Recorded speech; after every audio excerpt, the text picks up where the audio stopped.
Our Across the Aisle segment tonight, food stamps, the SNAP program, fraud, wasted money, and abuse. Why is our tax money paying for $360 million worth of soda every year, while 5 million able-bodied adults without dependents or disability are buying $111 worth of cigarettes every month? Now, mark my words, we're going to debate our Democratic friend Joel Payne in just a moment, and he's going to tell me that I lack compassion. But truly, every time a dollar is wasted on food stamp fraud or abuse or malpractice, that deprives a truly needy person of that dollar to buy actual food. This all started yesterday when the Trump administration announced a plan to revamp our broken food stamp program and replace it with a blue apron-style boxed food delivery service. Basically, it would deliver actual food to hungry people instead of stamps. The U.S. Department of Agriculture claims this would save over $129 billion over 10 years, but liberals won't even discuss how to fix a broken system, and it makes you wonder why. With me now, Democratic strategist Joel Payne. Joel, good to see you. Good to see you too, Liz. Joel, I've been talking about this on Twitter, on social media for the past 24 hours since President Trump proposed this program, and I have a couple of problems with this. My first problem is how Democrats immediately jump to accusing Republicans of being heartless or lacking compassion if we want to make our food stamp programs, our welfare programs, our safety net programs more efficient and more effective. That's problem number one. And in this vein of being inefficient or being ineffective, I question why we are giving $10 billion in food stamps to 5 million able-bodied adults. They don't have any disabilities. They don't have any dependents. They're not pregnant. We're giving them $10 billion every year while they're spending an average of $111 a month on cigarettes. Do you see a problem there?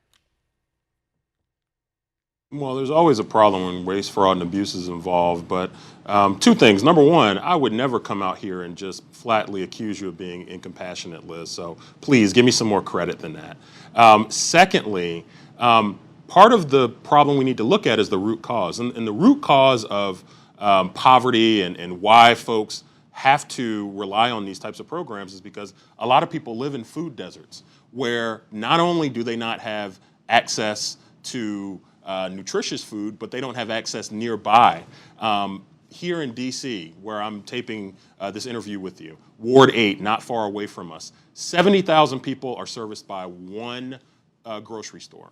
That means that so many people in this city don't have access to high-quality, affordable, nutritious food. So that's the root cause. If you want to have a conversation about taking money away from folks and whatnot, I mean, okay, I don't think that's the real issue. I think the real issue is corporate welfare. Actually, I think that's the discussion I'd like to have with you is why the outrage towards social welfare, but not the outrage towards corporate welfare. Well, we can talk about that a different day. I don't mind. We talk about any topic, yeah. You know that. But no, I don't disagree with you that there are people who truly need our help. They're hungry, and I'm happy to share my tax money, to share my money, helping people who are truly in need. I don't think there are too many people in our country who don't want to lend a helping hand when people are having a hard time. And you're correct. There are people who live in areas where they don't have access to really nutritious food, and that's fine. That's not where my criticism lies.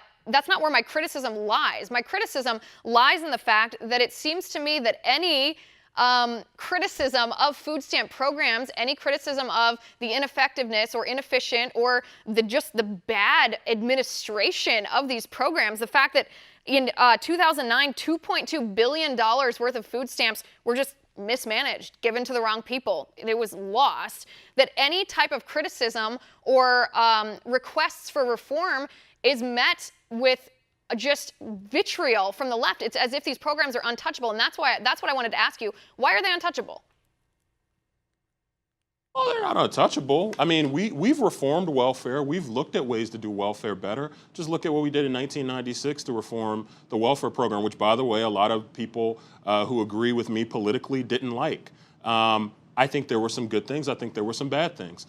But there's never been a problem with having a discussion about how to do that smartly. I think the problem that a lot of people who see the world that I see, progressives, have is when you focus on social welfare, right? When you believe that is the hill to die on, that we're going to balance the budget on the backs of poor people and not on the backs of corporate welfare, where you mentioned $2 billion a year in waste, fraud, and abuse. That's not great. What about the $111 billion a year in corporate waste that goes to money that's in tax shelters overseas. Joel, I'm not even talking about balancing the budget. But you should be talking about that. Well, we did earlier in the show, but for the purpose of this segment, I'm talking about hardworking Americans who get almost half of their paycheck taken by the government every week. And we trust our government. We want to trust our government at least, not to waste our money, not to give our money or use our money in places that it's not effective. Because if they're doing that, they're wasting our hard work. They're wasting our money. And that is the case in this SNAP program. The reaction from liberals when President Trump suggested a reform for this was insane. They immediately shot it down and they didn't acknowledge any of the problems. I'm not saying I endorse his solution to it, but in order to create a solution, we have to identify the problems. Democrats aren't even willing to acknowledge that there are problems, that there is waste, there is fraud, there is abuse, and malpractice. People who take advantage of it, who use it as a lifestyle, or who use their money to buy things like cigarettes, yet want our money to buy food. That's not honest. Because, Liz, the reform that Donald Trump and congressional Republicans and, frankly, a lot of people who like your show are talking about is taking less money and putting it towards these programs. That's why you see the outrage on, as you call it, the left. I'd call it just people who see the world in progressive So you don't think that you could support a program that was more financially effective? I'm sorry, my earpiece fell out. Can you say that one more time, Liz? So you don't. Oh, sorry about that. So you don't think that you could support a program that was more financially effective? That if we were able to reform a program that wastes a lot of money every year, that there are loopholes for abuse and malpractice and fraud, your only standard for looking at whether or not you could support it is how much it would cost?